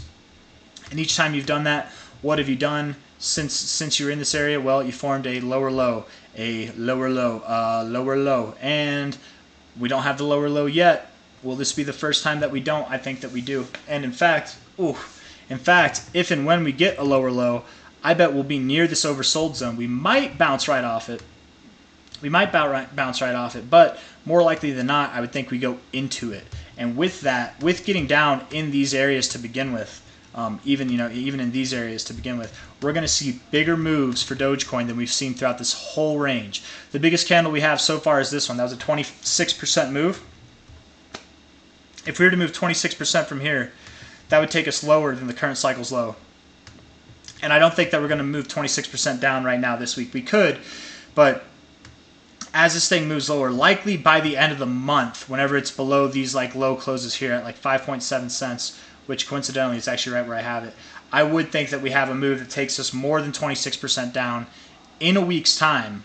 Not in 1 week from now, but in a week's time it'll happen. We're going to have a kind of big flash crash, and that will take us below 4 cents probably. We might find support at this previous area, this previous line right here. Totally possible. If we're looking at this thing on a fib perspective, taking it all into consideration here, from this low to this high here, that would give us a range of about 3.6 to 2.3 cents for a potential low. That is totally possible. Let's see if we have anything to kind of base that off of. I don't know. From this low to this high here, you found support on your 1272 here, rejected the 886. By the way, this is very classic. For those of you guys who want to learn fib stuff, you'll notice in your time, if you haven't noticed already, it's very classic to when you continue down through a fib range. Look at this, man. You bottomed at the 2414 on this range, and this was the top of the 2414 from the previous cycle's high to low, if you remember. Right, like here, I'll show you Doge in case you don't remember. Let's see, from this top here to this bottom, you literally topped off at the 2414. You literally tipped it. And then here, you found support a few times on the 2414. It's kind of crazy how that happens. And this was that first initial low to high, lower high move. Maybe even this one. I don't know. I wonder. To me, this one was more significant, but yeah, a little bit of support on the 2414 area. I don't know. I would personally feel more comfortable using this one. That's my opinion. I feel like it stands out more. This like whole move was one move, and then this move came up. But the 2886 is down at about 3.6 cents. The 3618 is all the way down at 2.02 cents. I'm going to go back actually onto the Bittrex. I know I keep saying I'm done with this chart, but I want to go back and kind of give this thing an overall, let's see, if we were at the low here to the high, you went to the 1272, just a little bit below it, but you did go to the 1272. Here, from this low to this high, you did not go to the 1272. I don't know. Kind of different market conditions, I guess. I don't know. Hard to say. But again, going back, Doge, USDT on Binance. One last time. We're almost done with this one, I promise, guys. And then, Mr. Ben C, we are going to do ETC. Thank you, Robert Lellis. Appreciate you, man. I don't know if you're still here, but thank you. Looking at this here. Let's see here. Nope. Come on now. There we go. The 1272 for this one is all the way down at 3.6 cents. I do very much expect that we're going to take this low out, and I very much would expect that we go below 4 cents even, with the possibility even to go below 2 cents. We really could see prices that are down below 2 cents. It's totally possible. But I would more expect, and I am going to throw a shit ton of money in and around this zone here, between the 1414 and the 1272, between 3 and 3.5 cents. That's where I plan on going ham. If it drops lower, I'm okay with that. I will go panhandle money, and I will try to scrounge up more money to buy in here, because I won't have any more money to buy down here, because I will have put it all in right here. And the reason for that, again, is because if Dogecoin were to go that low, if it were, come on now, from top to bottom, that'd be, let's say, 3.5 cents. Okay, let's just, or sure, 3.587, whatever. If it were to go down that low, that would mean that the minimum extension would be at $1.68. The 1618, which we've broken through the 1618 in every single one of Dogecoin's previous cycles, that'd be at $4.80. And that would still be a ridiculous market cap, over $600 billion. But it's achievable. It is possible.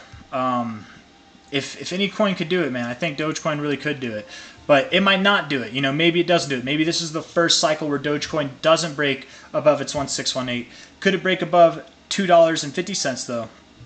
Come to this 1414 at 260. Yeah, it could, and that's still a 75x overall from this low point. From the current price, that's still over a 41x. So great things, definitely great things in store for Dogecoin. And what's nice about it too, man, is it'll be more obvious where it tops off, right? Because whenever it moves, it likes to do a just straight move up. It likes to do that. It doesn't like to meander its way up like most cryptos, right? And do this whole like wish-washy thing. No, it likes to accumulate, dump, and then boom, and then it's off, you know? Or maybe it dumps and then it accumulates more, and then it's off, whatever. I think it'll be more obvious to sell Dogecoin whenever it reaches those prices, but we'll see. We will see. Brad C, we're going to look at ETC, and then we are going to end this one, you guys, unless anybody else has any requests. ETC, USD, looking on the Coinbase chart here. This thing, I'm pretty sure, does have the most historical data as well. Came around, yeah, right there. Let's see. So, oh, man. Looking at it on a monthly basis, RSI looks like it kind of wants to go lower. It kind of reminds me of Dogecoin's RSI in like the meantime on the monthly. On the weekly here, neutral to the downside though, right?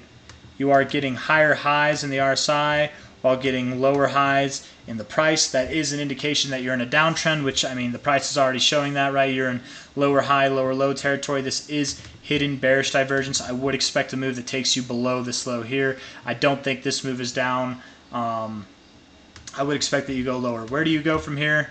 And probably, maybe if not in the immediate term, at least in the short term, you probably will go to about 1071, if not down to 868. I think ETC is on its way down. But let's see. Let's look at the more immediate term. Man, you broke right through that 618. This is more, to me, this just ups the likelihood that you are going to see prices between, I drew that circle poorly, between the 1272 to the 1618, somewhere around here. Whenever you break through the 618 on your first pass, which I'd say this is the first pass, and you definitely have broken below it convincingly. You didn't go back above it immediately. You actually even tested it as resistance, right, with this wick here on this day. Maybe you do move back above it, but don't get excited if you do. That will probably just be another lower high in a series of lower highs. Ultimately, though, I do think you go down. Let's look at the daily RSI, see how this thing looks. Yeah, you're oversold, very oversold in a downtrend. You could come up in the immediate term just a little bit. If you were to come up, where would you go? Because I think this move is not over, I think the 382 would be a perfect area, around $16.7. $16.70. You might not even get that high though. You could go higher. You could go to about $18, $17.75. But I would think more the 382 or the 0.5 or somewhere in between is probably where you go, somewhere in this area before going lower. I doubt that you make your way up to the 618 or the 69. Personally, I doubt you do. Looking at the 4 hour, yeah, the 4 hour is looking a little bit good. Again, this is good for the immediate term. You have bullish divergence coming off of these lows. Nice to see. It doesn't look like it's played out. It definitely has more room to go. Kind of a flattening top with an ascending bottom here. I bet you do want to make a move up in the more immediate terms, but you could go lower like for like this day, maybe form another low or a higher low and then break up. But again, where do you go? You'll probably go, I mean, this, I wouldn't normally draw a fib from here, but let's see. Yeah, I don't know. I bet you go higher than that. You could go to like 16.24 or maybe even up to 17. You might even go higher than that. I don't know if I like this as a fib, honestly. But let's see. Very, very wonky looking RSI, man, on the 4 hour. Very neutral, really. But you've been in kind of a tame down move, right? Very tame down move up until recently. 1 hour. 1 hour is showing strength for sure. So yeah, I stand by it. I think in the immediate term, you probably do go up. I don't think that this is the low. I do think that you form a lower low than this even. Definitely a lower low than this. Maybe you double bottom at the best case scenario. But I would more expect to see a move that takes you to this 1272. With the way that you broke the 618, you found resistance on it between 1071 and $8.68. Somewhere in that range is a likelihood, in my opinion. And that probably happens. It could happen by the end of this month. It could happen by the end of September. It doesn't have to happen in a day. It could happen in a day. It could happen in a week. It could happen in a month. But sometime within the next month, I bet you see those prices go down there. And I said that's where we would end the video. But someone was talking about BTC. I think that's all I want to say. Okay, let's talk about the bullish stuff for ETC real quick. I do think ETC has a good bull market in store for it. Let's look at it real quick. ETC. ETT. Number 30.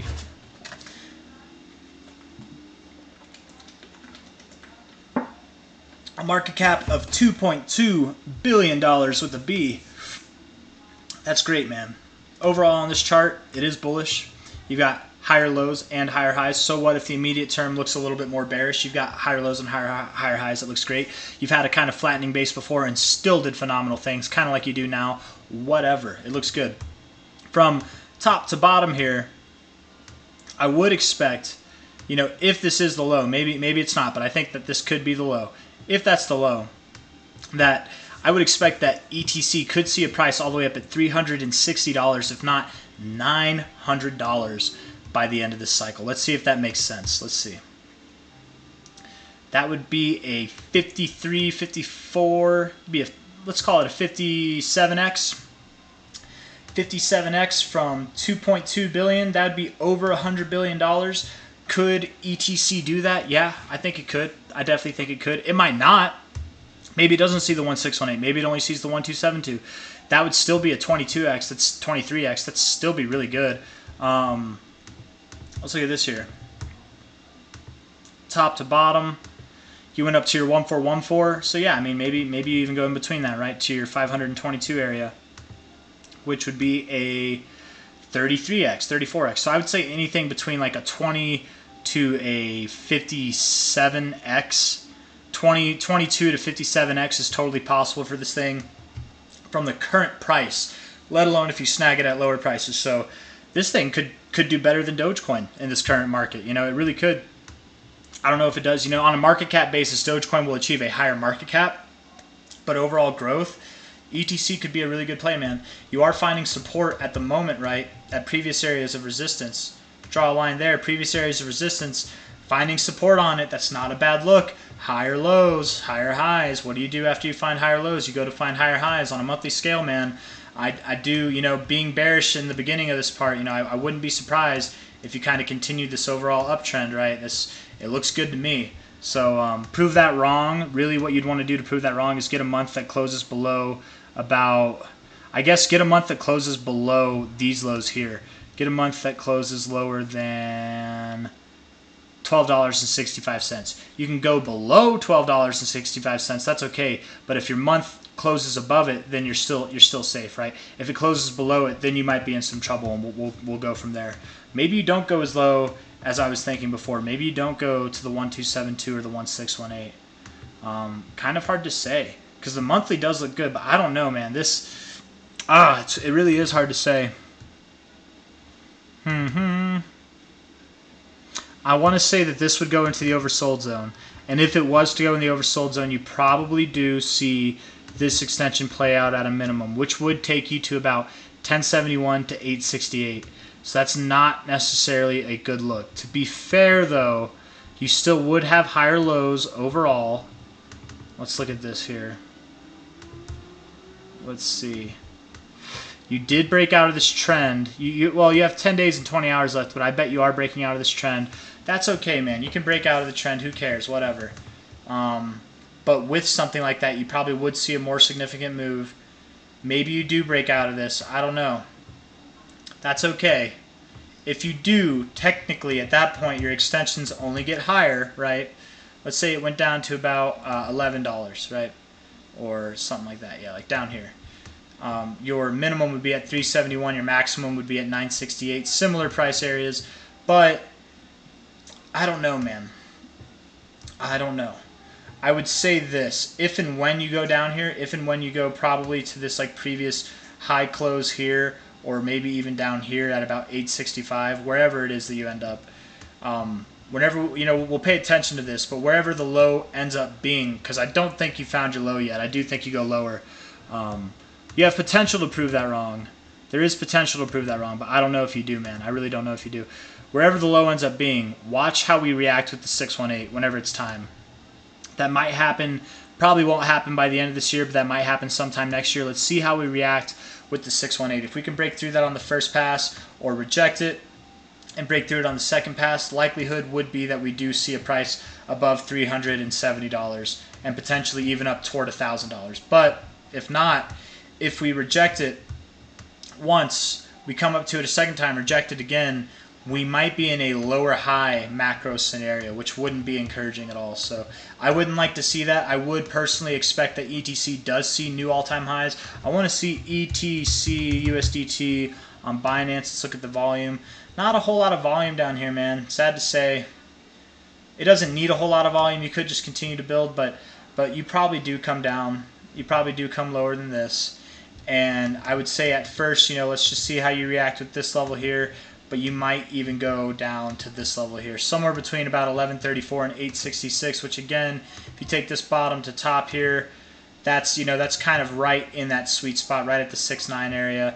If you were to take this fib from low to high, the 1272 is also in that area. So yeah, and the 1618 is at the base of that area. So somewhere in there, I think somewhere between about 1150 and 863, to me that would make sense. For a bottom, and that probably happens by the end of the year. So that's all I got to say on this one. Yeah, we're going to move on from there. Let's see. Looking at BTC USD, someone was asking where I see BTC being at the end of the year, and truthfully, I don't really know, man. Nobody knows. There's a lot of predictions that we could be above 40K, above 50K by the end of the year. I do think that a better question to ask would be, where are we going to be by the halving? Because, you know, the year, April 16th, 2024, it's probably going to be before that. So let's just say sometime in March, whatever. Top to bottom here, probably see this sweet zone Not by the end of the year. Maybe by the end of the year, but probably not by the end of the year. Probably sometime in the beginning of next year. And so by the halving date, I would say by the end of the year, I think we will be below 40K. Likely, we will be above 33K. So somewhere in this zone is where we'll be by the end of the year, with the absolute possibility that we could still be below 30K even by the end of the year. So, I mean, it's really hard to say. But this is Bitcoin we're talking about. It can do whatever it wants, man. It can have 47% months, right? If we look at this thing in its history, you know, from this price here, in the matter of a month's time, it moved up 63%, right?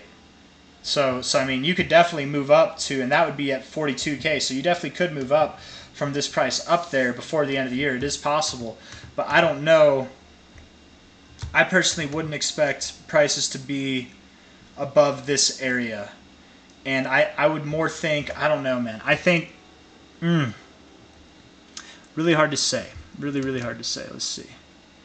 What I don't like is on a monthly basis here, if we're looking at this, we'll go to BTC USD on the all-time index here. This is the first time in Bitcoin's history that we went below the 50, came above it, right? We didn't go back below it. Went below the 50, came above it. We didn't go back below it. Went below the 50, came above it. We went back below it, but after coming up to the overbought zone, okay? This would be the first time that we went above it, bounced off it even, and went below it. I don't think that's a good thing. And that, to me, would spell trouble for the coming, like, month to months, right? I do think December will be a good month. Who knows how good of a month it'll be. If we were to go back in time, let's just see here real quick. Looking at all the Decembers. And yes, I mean all of them. So this December here was a 44% month. Pretty small, relatively speaking. And, you know, relatively speaking to this, but it was also in the beginning days. December over here was a 7.5% month. Pretty small again, you know, relatively speaking. December over here was, and did I miss a December? I did miss a December. 58%, still kind of small. Again, in the beginning days though. But over here, December was a negative month. So we have one negative month against like 3 positive months, right? Or no, 2 negative months. There we go. That's another negative month right there. 2 negative months against 3 positive months. That one's a green one, so 4 to 2. 5 to 2, 30% there. 6 to 2, 39% there at the end of the bull market too. 6 to 3, that one was red toward the end of the bear market. 5% move red, so 6 to 4. Everyone talks about December being great, you know. This one was green, 47% toward the end of the bull market again. I guess maybe toward the middle. 7 to 4. And then here in 2021, that was a red one, 7 to 5 at the end of the bull market again, 7 to 5. And then here we got another red one, 7 to 6. So December is actually a pretty neutral one.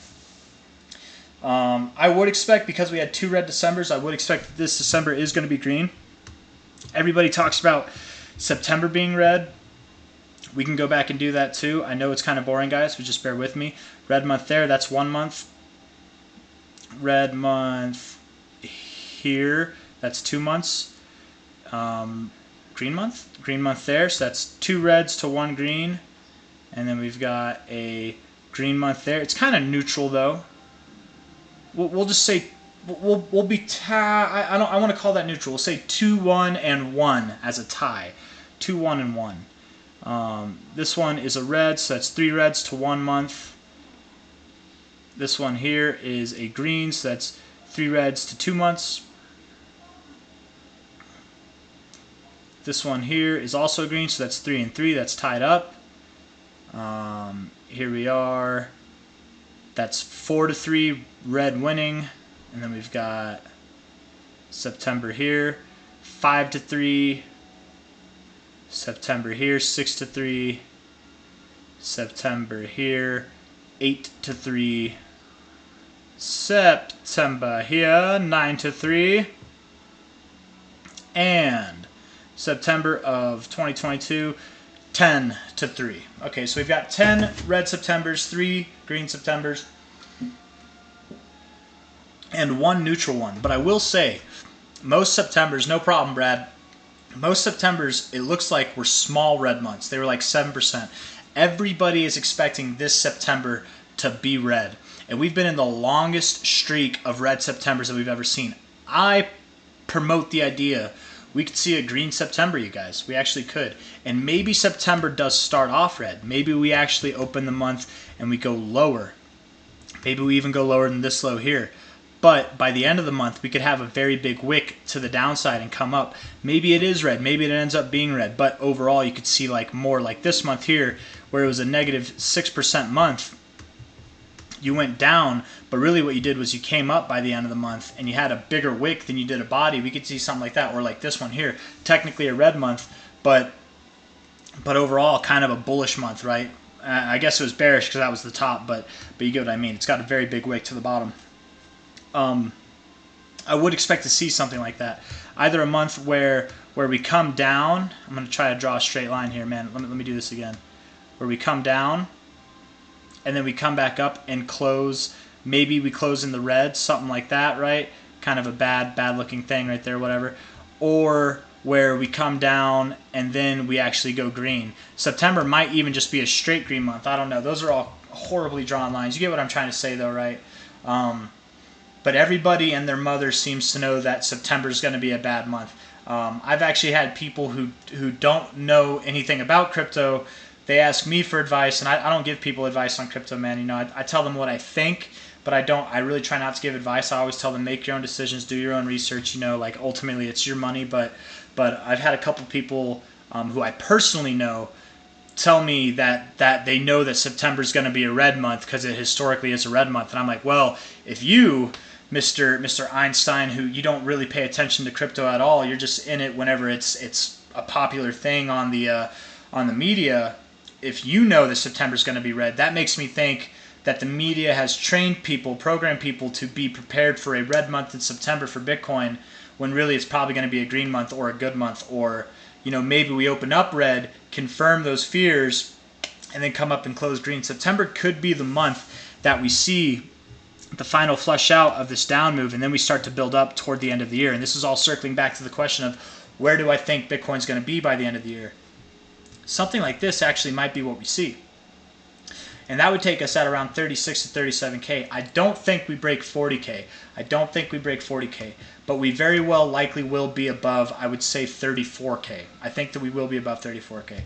Potentially, we might not actually even be above 30K. There's a possibility for that. But if I had to rank it in like what I believe to be the most likely I believe we're above 30K, but below 40K. To a more like specific degree, I would say above 34K, still below 40K.